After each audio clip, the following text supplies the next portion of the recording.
गई काले फटाकडानी फैक्टरी में जे बॉयलर फटवाथी 21 लोकोना जे जीव गया था त्यारे 21 लोकोना जीव दया बाद अत्यारे जे डीसानी सिविल हॉस्पिटल है त्या आगळ मृतदेहोने तेमना वतन मोकलवामां आवी रह्या छे, जेने लईने जे परिवार है ते परिवार आव्यो छे अने परिवार आक्रोशमां छे।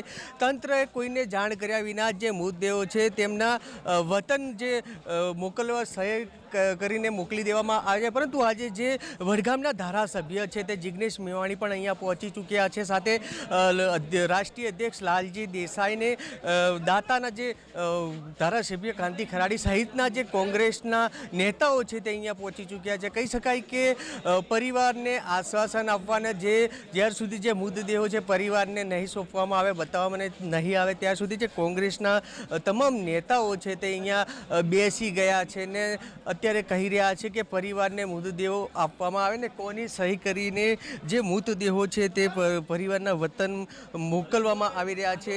અત્યારે તો જે પરિવારને જે કોંગ્રેસના નેતાઓ છે તે ભારે આક્રોશમાં જોવા મળી રહ્યા છે। કહી શકાય કે તંત્રની બેદરકારી પણ અત્યારે તો સામે આવી રહી છે। કોંગ્રેસ પણ કહી રહી છે કે જે તંત્ર છે કોના ઇશારે આ બધું કરી રહી છે એવું પણ અત્યારે કોંગ્રેસના નેતાઓ છે તે જણાવી રહ્યા છે। Ratansinh Thakor, news capital, Banaskantha.